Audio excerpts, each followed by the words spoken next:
నమస్తే welcome to focus. కొందరితో మొదలైంది, ఎందరినో ఆకట్టుకుంది, నిషేధాలు సవాళ్లు ఎదుర్కొంది, తిరుగులేని శక్తిగా ఎదిగింది. ఇప్పుడు దేశ రాజకీయాల్ని శాసిస్తోందా?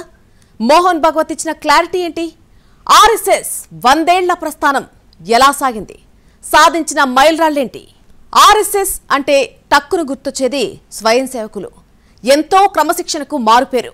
వాళ్ళలా రోడ్డుపై వెళ్తుంటే కళ్ళు అప్పగించి చూస్తాం. విపత్తుల సమయాల్లో వారి సేవలు చూస్తే శభాష్ అనాల్సిందే. అలాంటి ఆర్ఎస్ఎస్ దేశంలో బీజేపీ హ్యాట్రిక్ విజయం సాధించడానికి బ్యాక్గ్రౌండ్లో ఎంతో కృషి చేస్తుంది. ఇంతకీ బీజేపీ స్టీరింగ్ ఆర్ఎస్ఎస్ చేతిలోనే ఉందా? సలహాలు ఇస్తుందా? నిర్ణయాల్లో జోక్యం చేసుకుంటుందా? ఇందులో ఏది నిజం? కొందరితో మొదలైంది, ఎందరినో ఆకట్టుకుంది, నిషేధాలు సవాళ్లు ఎదుర్కొంది, తిరుగులేని శక్తిగా ఎదిగింది. ఇప్పుడు దేశ రాజకీయాలని శాసిస్తుందా? మోహన్ భగవత్ ఇచ్చిన క్లారిటీ ఏంటి? ఆర్ఎస్ఎస్ 100 ఏళ్ల ప్రస్థానం ఎలా సాగింది? ఆర్ఎస్ఎస్ రాష్ట్రీయ స్వయం సేవక్ సంఘ్ సరిగ్గా 100 ఏళ్ల క్రితం పుట్టింది. కొంతమంది వ్యక్తులతో మొదలైంది.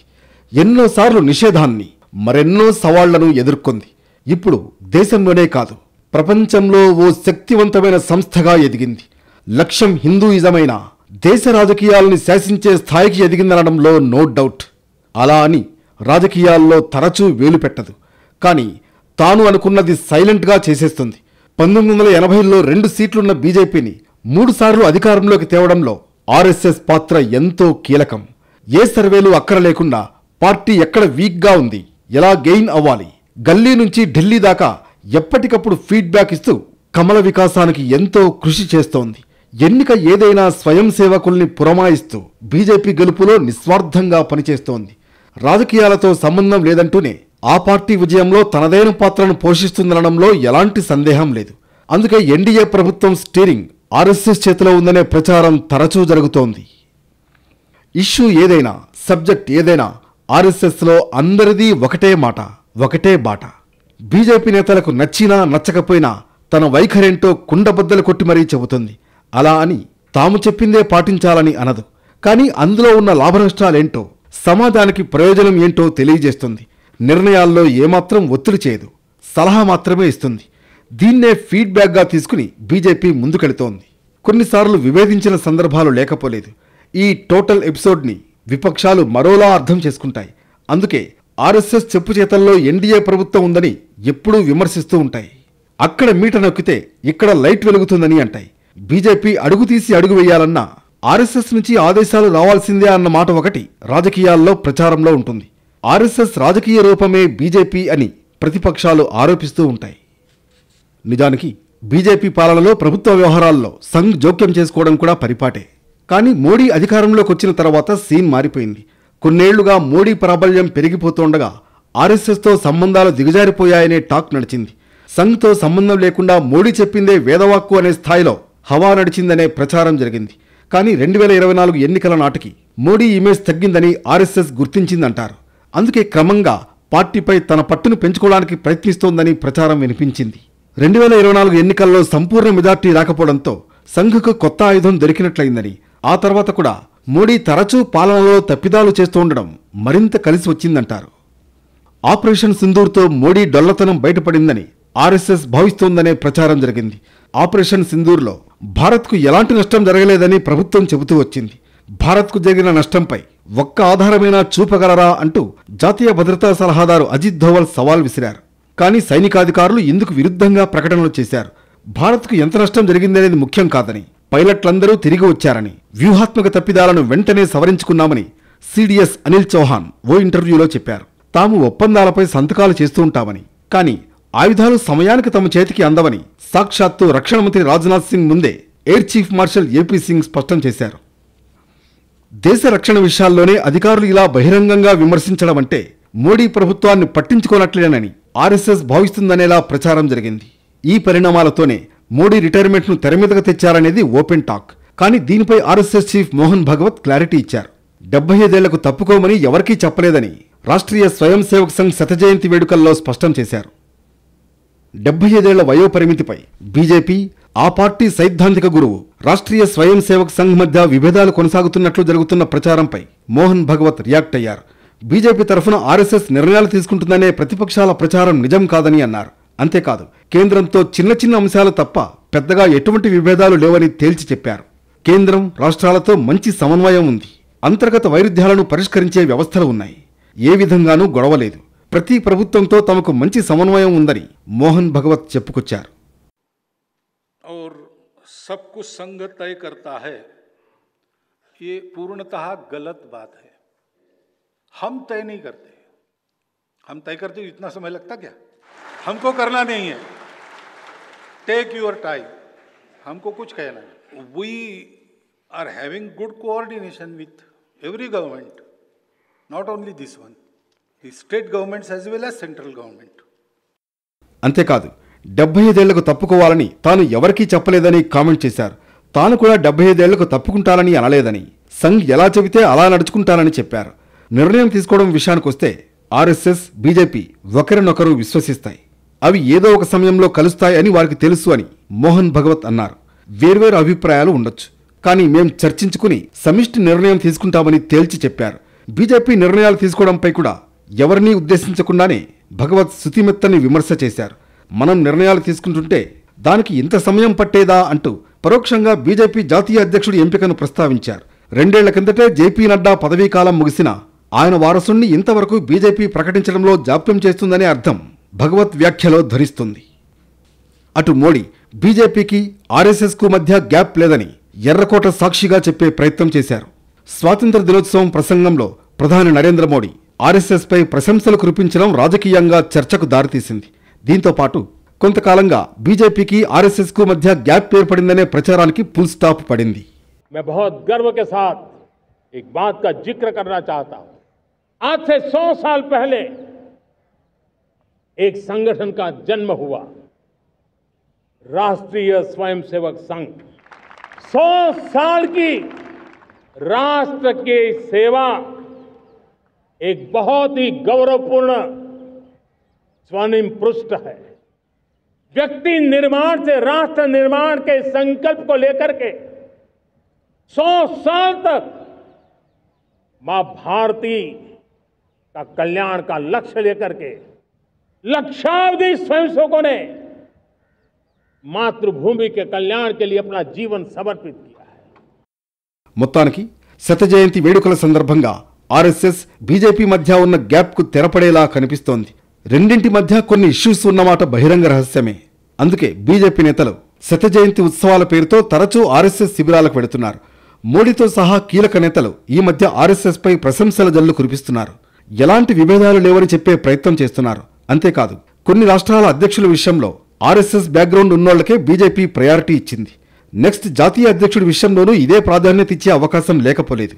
మొత్తానికి ఇలా బీజేపీ, ఆర్ఎస్ఎస్ మధ్య ఇంకా ఏమైనా విభేదాలు ఉంటే 100 ఏళ్ల వేడుకల్లో తొలగిపోయే అవకాశాలున్నాయి. 100 ఏళ్ల ప్రస్థానంలో ఆర్ఎస్ఎస్ మామూలు సవాళ్లు ఎదుర్కోలేదు. నాటి ప్రభుత్వాలు ఎంత అణగదొక్కితే అంతలా ఎగిసిపడింది. చివరకు నిషేధించిన నాటి ప్రభుత్వ పెద్దలతోనే ప్రశంసలు పొందింది.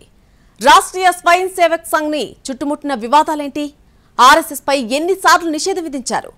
ఎందుకు బ్యాన్ చేశారు? అప్పట్లో ఏం జరిగింది? ఆర్ఎస్ఎస్ అంటేనే ఓ పడిలేచిన కెరటం. ఎన్ని వివాదాలు ఎదురైనా, సవాళ్లు ఎదురైనా వెనకడుగు వేయలేదు. ఎంత అణగదొక్కితే అంతలా ఎగసిపడింది. కాషాయ జెండాను రెపరెపలాడిస్తూ కంచుకోటల్ని కట్టుకుంది. హిందూ జాతిని మేల్కొలుపుతూనే తన శాఖలను విస్తరించింది. దేశంలోనే కాదు విదేశాల్లోనూ తన సత్తా ఏంటో చూపించింది. 1925లో డాక్టర్ కేశవ్ బలిరామ్ హెడ్గేవార్ చేత ఆర్ఎస్ఎస్ ప్రారంభమైంది. ప్రస్తుతం బీజేపీకి సైద్ధాంతిక సంస్థగా ఉంది. ఆర్ఎస్ఎస్పై పలు ప్రభుత్వాలు ప్రశంసలు కురిపించడంతో పాటు మరికొన్ని ప్రభుత్వాలు నిషేధాన్ని విధించాయి. 1948, 1975, 1992లో 3 సార్లు ఆర్ఎస్ఎస్ నిషేధాన్ని ఎదుర్కొంది. మహాత్మాగాంధీని నాథురాం గాడ్సే 1948లో హత్య చేసిన తర్వాత అప్పటి హోంమంత్రి సర్దార్ వల్లభాయ్ పటేల్ తొలిసారిగా నిషేధాన్ని విధించారు. దాదాపుగా 18 నెలల తర్వాత నిషేధాన్ని ఎత్తేశారు. ఆ తర్వాత ఇందిరాగాంధీ 1975లో ఎమర్జెన్సీ విధించడంతో ఆర్ఎస్ఎస్ కార్యకలాపాలను తగ్గించేందుకు మరోసారి నిషేధాన్ని విధించారు. ఆనంద్ మఠ్, ఆర్ఎస్ఎస్ వంటి సంస్థలను నిషేధించారు. 60 కోట్ల మంది స్వేచ్ఛను హరించిన ఈ చీకటి రోజులను సంఘ్ మౌనంగా భరించింది. ఆ తర్వాత 1992లో మూడోసారి నిషేధాన్ని ఎదుర్కొంది. పివి నరసింహారావు హయాంలో బాబ్రీ మసీదును కూల్చివేయడంతో మతపరమైన ఉద్రిక్తతలు తలెత్తాయి. దీంతో అప్పటి ప్రధాని పివి నరసింహారావు నిషేధాన్ని విధించారు. నిషేధమే కాదు, ఆర్ఎస్ఎస్ను పొగిడిన సందర్భాలు ఉన్నాయి. 1965 భారత్ పాక్ యుద్ధం, 1962 ఇండో చైనా యుద్ధంలో ఆర్ఎస్ఎస్ కార్యకర్తలు అందించిన సేవలను అప్పటి ప్రధాని జవహర్లాల్ నెహ్రూ ప్రశంసించారు. 1963 రిపబ్లిక్ డే పరేడ్లో పాల్గొనాల్సిందిగా కూడా ఆహ్వానించారు. 1963లో చైనాతో భారత యుద్ధం జరిగింది. అప్పుడు ఆర్ఎస్ఎస్ తన దేశభక్తి ప్రదర్శించి జాతిని సంసిద్ధం చేసింది. ఈ మేరకు 1963 జనవరి 26న రిపబ్లిక్ పరేడ్లో పాల్గొనాలని నెహ్రూ ఆర్ఎస్ఎస్ను కోరారు. 30,000 మంది స్వయం సేవకులకు ఆహ్వానం లభించింది. అలాగే 1965లో పాకిస్తాన్ భారత్పై దాడి చేసినప్పుడు అఖిలపక్ష సమావేశానికి హాజరు కావాలని అప్పటి ప్రధాని లాల్ బహదూర్ శాస్త్రి సంఘ్కు ఆహ్వానం పంపారు. 1992 బాబ్రీ మసీదు కూలిపోవడానికి ముందు పివి నరసింహారావు ఆర్ఎస్ఎస్ సంస్థపై మెతక వైఖరి అవలంబించారనే ఆరోపణలు కూడా ఉన్నాయి. బీజేపీ అధికారంలోకి వచ్చాక ఆర్ఎస్ఎస్కు సంబంధించిన దశాబ్దాల నాటి నిషేధాన్ని ఎత్తివేసింది. ప్రభుత్వ ఉద్యోగులు ఇక నుంచి ఆర్ఎస్ఎస్ కార్యక్రమాల్లో పాల్గొనవచ్చని స్పష్టం చేసింది. 1966లో ప్రభుత్వ ఉద్యోగులు ఆర్ఎస్ఎస్ కార్యక్రమాల్లో పాల్గొనకుండా నిషేధం విధించారు. ఈ ఉత్తర్వుల్ని మోడీ ప్రభుత్వం ఉపసంహరించుకుంది. ప్రభుత్వ ఉద్యోగులు రాష్ట్రీయ స్వయం సేవక్ సంఘ్ కార్యకలాపాల్లో పాల్గొనడంపై దశాబ్దాలుగా ఉన్న నిషేధాన్ని కేంద్ర ప్రభుత్వం ఎత్తివేయడాన్ని ఆర్ఎస్ఎస్ ప్రశంసించింది. ఈ నిర్ణయం దేశ ప్రజాస్వామ్య వ్యవస్థను బలోపేతం చేస్తుందని అభిప్రాయపడింది. గతంలో ఆర్ఎస్ఎస్ పై నిషేధాన్ని మునుపటి పాలకులు రాజకీయ ప్రయోజనాల కోసం వాడుకున్నారని ఆరోపించింది. ఆర్ఎస్ఎస్ గత 100 ఏళ్లుగా దేశ పునర్నిర్మాణం, సమాజ సేవలో చురుగ్గా పాల్గొంది.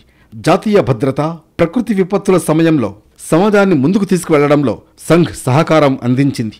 కానీ మునుపటి పాలకులు తమ రాజకీయ ప్రయోజనాల కోసం ఆర్ఎస్ఎస్ కార్యక్రమాల్లో ప్రభుత్వ ఉద్యోగులు పాల్గొనకుండా నిషేధం విధించారని ఆర్ఎస్ఎస్ వెర్షన్. గాంధీజీ హత్య తర్వాత 1948 ఫిబ్రవరి 4న సంఘ్ను నెహ్రూ ప్రభుత్వం నిషేధించింది. నిజానికి నాథూరామ్ గాడ్సే 1933 నుంచే గాంధీని వ్యతిరేకించడమే కాక మరాఠీ పత్రిక అగ్రానీలో ఆయనకు వ్యతిరేకంగా వ్యాసాలు రాసేవాడు. గాంధీజీ మరణం తర్వాత చెన్నైలో ఉన్న సర్ సంఘ్ చాలక్ ఈ దారుణాన్ని ఖండించారంటారు ఆర్ఎస్ఎస్ ప్రతినిధులు. ఆ తర్వాత 13 రోజులు సంతాప దినాలు ప్రకటించడమే కాక నాగ్పూర్ నుంచి అప్పటి ప్రధానికి విపులంగా లేఖ రాశారు. ఇవన్నీ చరిత్రలో రికార్డైన మేధోవర్గం పేరుతో కొందరు సంఘ్ను ఇప్పటికీ నిందిస్తున్నారనేది ఆర్ఎస్ఎస్ వాదన. 1948 ఫిబ్రవరి 5న సర్దార్ పటేల్ నెహ్రూకు రాసిన ఓ లేఖ కూడా నిషేధానికి కారణమైంది. కానీ రాష్ట్రీయ సంఘ్ మిలిటెన్సీతో ఎన్నడూ తిరగబడలేదు. తర్వాతి కాలంలో సర్దార్ పటేల్, నెహ్రూల మధ్య జరిగిన ఉత్తర ప్రత్యుత్తరాల్లో సంఘ్ నిర్దోషి అని పటేల్ స్వయంగా ఒప్పుకున్నారని ఆర్ఎస్ఎస్ గుర్తు చేస్తోంది. దేశం కోసం మాత్రమే పనిచేయాలనే సంఘ్ తన కార్యకలాపాల్లో ఏ పార్టీని విమర్శించదు. జాతి ప్రయోజనాల కోసం ఎవరు పనిచేస్తే వాళ్ల వైపు నిలబడుతుంది. దేశం కోసం నిబద్ధులైన కార్యకర్తలను సృష్టించే పని ఫ్యాక్టరీలా సంఘ్ నిరంతరం చేస్తుంది. దేశ విభజన అయినా, దివిసీమ ఉప్పెనైనా, కరోనా కష్టకాలమైన నిస్వార్థంగా ప్రతిఫలాపేక్ష లేకుండా సేవలందించారు స్వయం సేవకులు. వాస్తవానికి సంఘ్ను ఎంత అణిచివేస్తే అంత పైకి లేస్తూనే ఉంది. నాటి నుంచి నేటి దాకా దేశ సేవలో తనదైన పాత్ర పోషిస్తోంది. సరిగ్గా 100 ఏళ్ల క్రిందట కొందరంటే కొందరితో మొదలైంది. ఇప్పుడు 1 కోటి మంది స్వయం సేవకులతో ప్రపంచంలోనే అతిపెద్ద ఎన్జిఓ సంస్థగా ఎదిగింది. 45 లక్షల శాఖలతో జాతీయ పునర్నిర్మాణమే లక్ష్యంగా పనిచేస్తోంది. విపత్తుల సమయాల్లోనూ స్వయం సేవకులు చేసే సేవలు వెలకట్లేనివి. రెస్క్యూ టీమ్స్తో పోటీ పడి మరీ పనిచేస్తూ ఉంటారు. ఆర్ఎస్ఎస్ ఏ లక్ష్యంతో మొదలైంది? 100 ఏళ్లలో సాధించిన మైల్ రాళ్లేంటో ఒకసారి చూద్దాం. ఆర్ఎస్ఎస్ ని డాక్టర్ కేశవ్ బలిరామ్ హెడ్గేవార్ 1925లో విజయదశమి రోజున నాగ్పూర్లో స్థాపించారు. ఎటువంటి సభ్యత్వ నమోదు, ఐడెంటిటీ కార్డులు లేకుండా 100 ఏళ్లుగా దిగ్విజయంగా నడుస్తోంది. దాదాపు 1 కోటి మంది స్వయం సేవకులను కలిగి ఉంది. 45 లక్షల సంఘస్థాన్ శాఖలు నడుపుతూ ఎటువంటి అంతర్గత కలహాలకు తావు లేకుండా కొనసాగుతోంది. 50 అనుబంధ సంఘాలను, 5,000 మంది పూర్తి సమయ స్వయం సేవకులను ఆర్ఎస్ఎస్ కలిగి ఉంది. భారతదేశంలోనే కాక America, England, Japan, Germany, France వంటి దాదాపు 50 దేశాల్లో వివిధ రకాల పేర్లతో సేవా కార్యక్రమాలను నిర్వహిస్తోంది. నాటి బ్రిటిష్ ప్రభుత్వానికి వ్యతిరేకంగా స్వాతంత్ర ఉద్యమంలో పాల్గొన్న డాక్టర్ హెడ్గేవార్ని 1921లో విదర్భలోని అకోలా జైల్లో ఏడాది పాటు నిర్బంధించారు. నాడు జైల్లోని దేశభక్తుల మధ్య జరిగిన చర్చోపచర్చలలో హెడ్గేవార్ మధ్యలో పురుడు పోసుకున్నదే ఆర్ఎస్ఎస్. 1925 నుంచి 1940 వరకు డాక్టర్ హెడ్గేవార్, 1940 నుంచి 1973 వరకు మాధవ సదాశివ గోల్వాల్కర్, 1973 నుంచి 1993 వరకు మధుకర్ దత్తాత్రేయ దేవరస్సులు సర్సంఘచాలకులుగా పనిచేసి ఆర్ఎస్ఎస్ను ఒక మహావృక్షంలా ఎదిగేలా కృషి చేశారు. యావత్ భారతదేశం అంతటా విస్తరించడానికి వారి జీవితాలను ధారపోశారు. ఆర్ఎస్ఎస్ సంఘశాఖలలో మొదటగా ధ్వజారోహణము, ఆసనములు, యోగా, క్రీడలు, ఆటలు, కర్రసాము, సమాజహిత సూచనలు, భారతీయ చరిత్ర, సంస్కృతి, సంప్రదాయాలను తెలియజేసే ప్రసంగాలు, ఒకరితో ఒకరు సత్సంబంధాలు పెంచుకోవడం వంటి కార్యక్రమాలు ఉంటాయి. చివరగా ప్రార్థన నిత్యం జరుగుతూ ఉంటుంది. ఆర్ఎస్ఎస్ అనుబంధంగా ఎన్నో సంస్థలు నడుస్తున్నాయి. సమాజంలోని రైతులు, విద్యార్థులు, ఉద్యోగులు, వ్యాపారులు, కార్మికులు, న్యాయవాదులు, డాక్టర్లు, వెనుకబడిన అణగారిన వర్గాలకు ప్రాతినిధ్యం వహించే విధంగా భారతీయ మజ్దూర్ సంఘ్, భారతీయ కిసాన్ సంఘ్, అఖిల భారతీయ విద్యార్థి పరిషత్, అఖిల భారతీయ రాష్ట్రీయ శైక్షిక్ మహాసంఘ్, ఆరోగ్య భారతి, విద్యా భారతి, స్వదేశీ జాగరణ మంచ్, వనవాసీ కళ్యాణ ఆశ్రమం, సంస్కార భారతి, భారతీయ జనతా పార్టీ, విశ్వ హిందూ పరిషత్, భజరంగ్ దళ్, రాష్ట్రీయ సేవికా సమితి వంటి అనుబంధ సంస్థలను కలిపి సంఘ్ పరివార్గా భావిస్తారు. ఈ సంస్థలన్నీ కూడా స్వయం ప్రతిపత్తి కలిగి ఆయా రంగాలలో అవి పనిచేసుకుంటూ వెళుతున్నాయి. అవసరమైన సందర్భాలలో ఆర్ఎస్ఎస్ నుంచి సలహాలు, సూచనలు తీసుకుంటాయి. 1947-48 మధ్య దేశ విభజన సమయంలో, 1962లో భారత్ చైనా యుద్ధ సమయంలో, 1972లో భారత్ పాకిస్తాన్ యుద్ధ సమయంలో, భూకంపం, తుఫానులు, కరోనా వంటి విపత్తులు, రైలు ప్రమాదాలు, కరువు కాటకాల సమయంలో ఆర్ఎస్ఎస్ చేపట్టిన సేవా కార్యక్రమాలు దేశవ్యాప్తంగా ప్రశంసలందుకున్నాయి. దాదాపు 5,000 మంది ఆర్ఎస్ఎస్ ప్రచారకులుగా కుటుంబ బంధాలకు దూరంగా దేశ విదేశాల్లో పనిచేస్తూ సేవలందిస్తున్నారు. ఎక్కడ విపత్తు సంభవించినా స్వయం సేవకులు సేవలందిస్తూ ఉంటారు. ఆర్ఎస్ఎస్ ఏర్పాటైన తొలి రోజు నుంచి తెరిచిన పుస్తకమే. సంఘం యాజమాన్య హక్కులు ఎవరి సొంతం కాదు. ఆర్ఎస్ఎస్ యాజమాన్యం ప్రజలదేనంటారు ఆ సంస్థ సరసంఘ్ చాలక్. భారతమాత కోసం పనిచేస్తున్నామనే భావనతో ప్రతి స్వయం సేవక్ పనిచేస్తారు.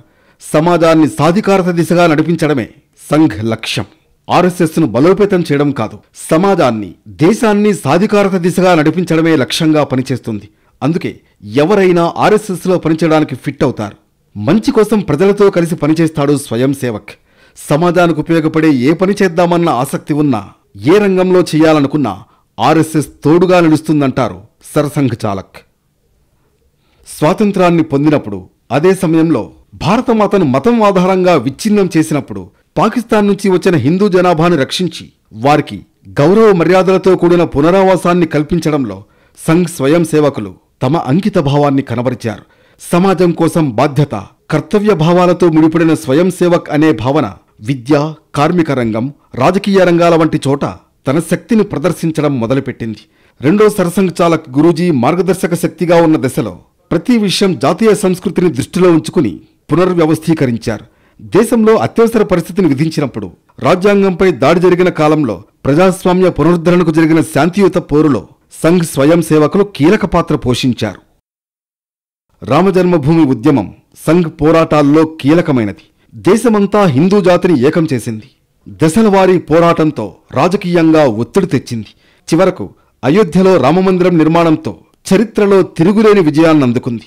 ఇలా చెప్పుకుంటూ పోతే ఎన్నో విజయాలున్నాయి. వాస్తవానికి ఆర్ఎస్ఎస్ ఒక సైద్ధాంతిక సంస్థ. వయస్సు 100 ఏళ్లు. దాని నాయకత్వాన ఇతర ప్రధాన సంస్థలు, ఉపసంస్థలు కలిసి కొన్ని డజన్లున్నాయి. అన్నింటినీ కలిపి సంఘ్ పరివార్గా పిలుస్తారు. వీటిలో 1951లో ఏర్పడిన భారతీయ జనసంఘ్ తొలి రాజకీయ పార్టీ.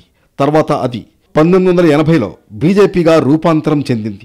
1951 వరకు కూడా హిందూ రాజ్య స్థాపన కోసం సాంస్కృతిక రంగంలో మతపరంగా కృషి చేయడం తప్ప రాజకీయాల్లోకి అస్సలు ప్రవేశించరాదనేది ఆర్ఎస్ఎస్ సిద్ధాంతం. తర్వాత కొన్ని పరిస్థితులలో మొదట జనసంఘ్, తర్వాత బీజేపీ ఏర్పాటుకు సమ్మతించిన ఆ పార్టీలు పూర్తిగా ఆర్ఎస్ఎస్ సలహాలు పాటిస్తూ ముందుకు సాగాయి.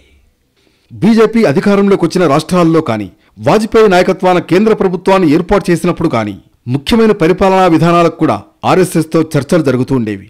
అప్పుడప్పుడు భిన్నాభిప్రాయాలు తలెత్తిన చర్చల ద్వారా ఏకాభిప్రాయానికి వచ్చేవారు. ఆర్ఎస్ఎస్ను బీజేపీ నాయకత్వం ధిక్కరించడం జరిగేది కాదు. కానీ మోడీ విషయంలో కాస్త డిఫరెంట్. ఆర్ఎస్ఎస్ బీజేపీ మధ్య గ్యాప్ పెరిగిందనే ప్రచారం జరిగింది. కానీ ఈ ప్రచారానికి అటు మోడీ, ఇటు మోహన్ భగవత్ తెరదించారు. ఆర్ఎస్ఎస్ 100 ఏళ్ల ప్రస్థానంలో ఎన్నో మైలురాళ్లు ఉన్నాయి. నేషన్ ఫస్ట్ నినాదంతో ముందుకు వెళుతూ భారతీయతను నరనరానా నింపుతోంది.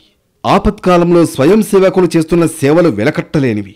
దూరం నుంచి చూసేవాళ్లకు హిందూ మతం కోసమే పనిచేస్తున్నట్లు ఆర్ఎస్ఎస్ కనిపిస్తోంది. కానీ విపత్తుల సమయాల్లో ఆర్ఎస్ఎస్ సేవలు చూసి విమర్శకులు సైతం తమ అభిప్రాయాన్ని మార్చుకోవాల్సి వచ్చింది.